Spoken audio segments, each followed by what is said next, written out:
Сәлем, егер менің каналым саған ұнаса, міндетті түрде достарыңмен бөлісіп, лайк, комментарий қалдыруды ұмытпа. Бүгін 9 сыныптың күкірт қышқылы және оның тұздары тақырыбына арналған біліміңді тексер тапсырмаларын орындаймыз. Бірінші сұрақ. Күкірт қышқылының сұйылтылған ерітіндісіне лакмус, фенолфталин, метил оранж қосқанда индикаторлардың түстері қалай өзгереді? Бірінші сұрақтың жауабы. Күкірт қышқылының сұйылтылған ерітіндісіне лакмус қосқанда ол қызыл түске, фенолфталин қосқанда ол түссіз болады, ал метил оранж қосқанда қызғылттау түске боялады. Екінші сұрақ. Сұйылтылған күкірт қышқылы қандай қасиеттер көрсетеді? Жауаптарыңды реакция теңдеулерімен өрнектеңдер.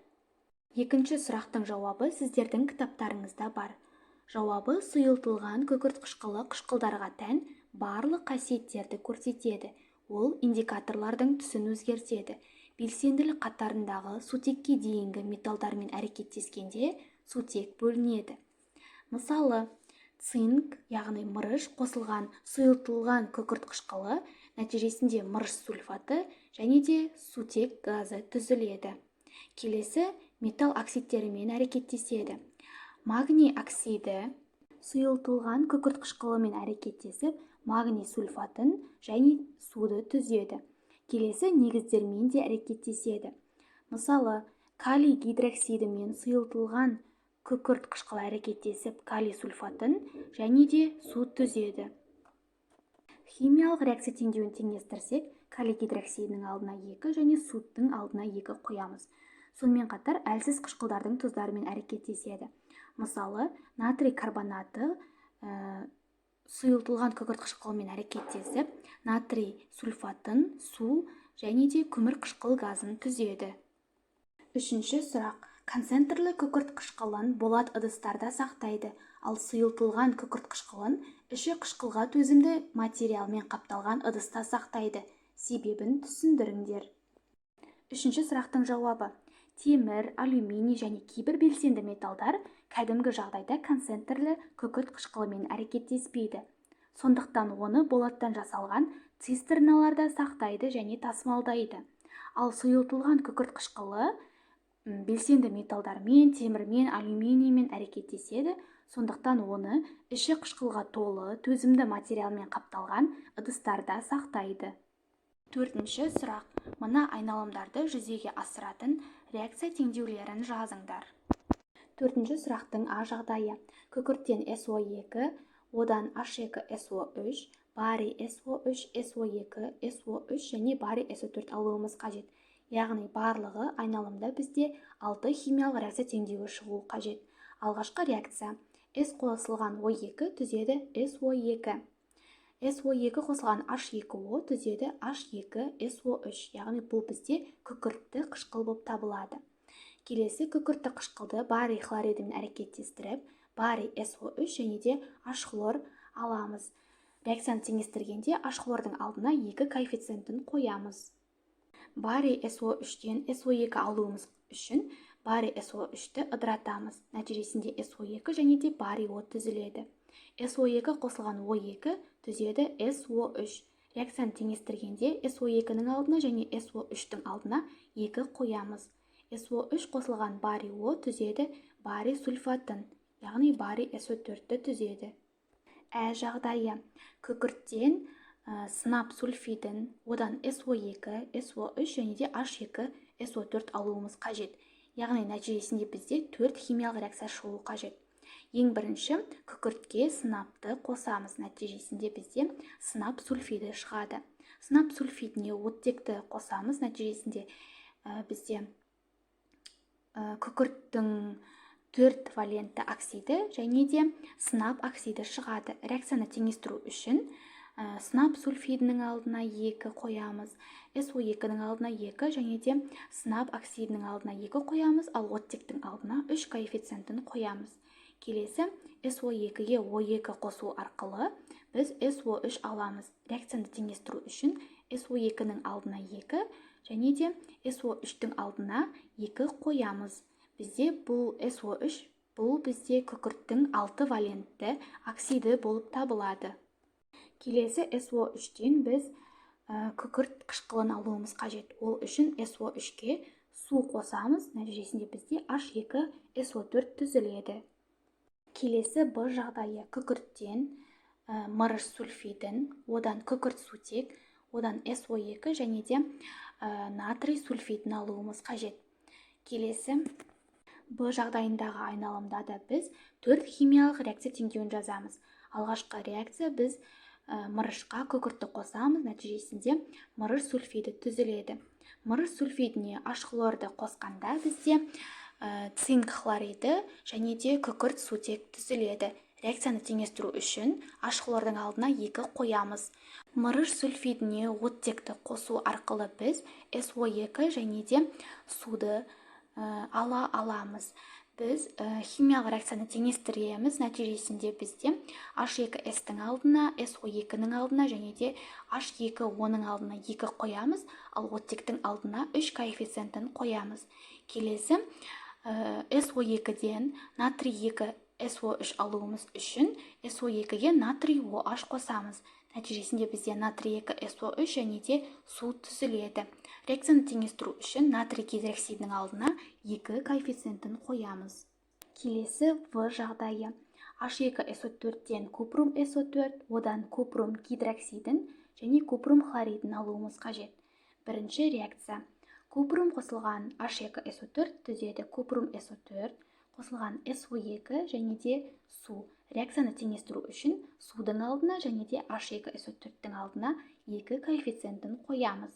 Купрум SO4-тен купрум гидроксидін алу үшін купрум SO4-ке натрий гидроксидін қосамыз.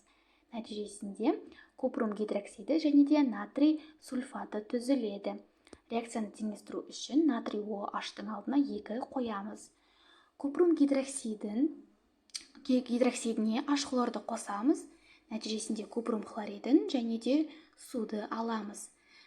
Реакцияны теңестіру үшін H хлордың алдына және де судың алдына 2 қоямыз. Бесінші сұрақ: қыста терезенің ішкі жақтауларының ортасына концентрлі күкірт қышқылы құйылған ыдыс қояды. Қышқыл құйылған ыдысты толтыруға болмайды. Себебін түсіндіріңдер. Бесінші сұрақтың жауабы: концентрлі күкірт қышқылы құрғатқыш болып табылады. Ол жақтаулар арасындағы ауаны құрғатады және ылғалды өте жақсы сіңіреді. Бұл ауадағы ылғалдың су болуына және судың кейін мұз болуына процесінің алдын алады. Алтыншы сұрақ: сұйылтылған және концентрлі күкірт қышқылының қасиеттеріне арнап Вен диаграммасын құрастырыңдар. Алтыншы сұрақтың жауабы: Вен диаграммасын құрастырдым. Сол жағында сұйылтылған күкірт қышқылы, оң жағында концентрлі күкірт қышқылы және ортасында түйіскен жері екеуінің ортақ заты, яғни ұқсастығы олардың формулалары бірдей. Енді сұйылтылған күкірт қышқылына келсек, ол қышқылдарға тән барлық қасиеттерді көрсетеді және индикаторлардың түстерін өзгертеді. Ал концентрлі күкірт қышқылы күшті тотықтырғыш болып табылады. Ол бейметалдармен, жай заттармен, күрделі заттармен және органикалық заттармен әрекеттеседі. Бірінші есеп: массасы 12,8 грамм мыс күкірт қышқылының артық мөлшерімен әрекеттескенде түзілетін күкіртті газдың көлемін қалыпты жағдайда есептеңдер. Бірінші есептің берілген жазып қойдым. Енді шешуіне кірісеміз. Есепті шешу үшін ең алдымен химиялық реакция теңдеуін жазамыз. Химиялық реакция теңдеуі: купрум қосылған H2SO4 түзеді. Купрум SO4 SO2 газын және де суды. Реакцияны теңестіру үшін судың алдына және H2SO4-тің алдына 2 қоямыз. Бізге SO2 газын табу қажет. Ол бізде X литр, ал оның қалыпты жағдайдағы мольдік көлемі 22,4 литрге тең. Есептің берілгенде купрумның массасы бар, ол 12,8 грамм, ал оның молярлы массасы 64 грамм. Біз осы жерден X литрді, яғни таба аламыз. Ол үшін пропорцияны қолданамыз. Яғни 12,8 граммды 22,4 литрге көбейтіп 64 граммға бөлеміз. Нәтижесінде 4,48 литр шығады. Есептің жауабы шықты. SO2-нің көлемі 4,48 литрге тең. Екінші есеп. Реакция толық жүру үшін массасы 500 грамм, массалық үлесі 20%-дық күкірт қышқылының ерітіндісіне қанша грамм магний оксидін қосу қажет? Екінші есептің берілгенін жаздым. Енді шешуіне кірісеміз. Ең алдымен химиялық реакция теңдеуін жазып аламыз. Магний оксиді қосылған күкірт қышқылы түзеді. Магний SO4 және де H2O. Бізде есептің берілгенде 500 граммдық және де 20%-дық күкірт қышқылы деп берілген. Яғни бізде 20% қанша екені белгісіз. Ол үшін біз ең алдымен пропорция құратын боламыз. Яғни 500 граммымыз біздің 100% болып табылады, ал бізге 20%-ын табу қажет, ол бізде X грамм болып табылады. Осы X-ті табу үшін 500 граммды 20%-ға көбейтіп 100%-ға бөлеміз. Яғни H2SO4-тің массасын ең алдымен тауып аламыз. Дәл жаңағыдай айтқанымдай 500 граммды 20%-ға көбейтіп 100%-ға бөлеміз. Нәтижесінде бізде 100 грамм шығады. Енді осы 100 граммды біз химиялық реакция теңдеуіне жазамыз. Бізде H2SO4 100 грамм болып табылады, ал оның молярлы массасы 98 грамм. Магний оксидінің бізге массасы белгісіз, ол X грамм, ал молярлы массасы 40 граммға тең. Осы жерден X-ті пропорция арқылы таба аламыз. Яғни X тең болады 40 граммды 100 граммға көбейтіп 98 граммға бөлеміз. Нәтижесінде бізде 40,8 грамм шығады. Есептің жауабы шықты. Магний оксидінің массасы 40,8 граммға тең. Осымен біздің біліміңді тексер тапсырмалары аяқталды. Видеоны соңына дейін көргеніңе рахмет. Міндетті түрде достарыңмен бөлісіп, лайк, комментарий қалдыруды ұмытпа. Өзің де каналға тіркеліп кет.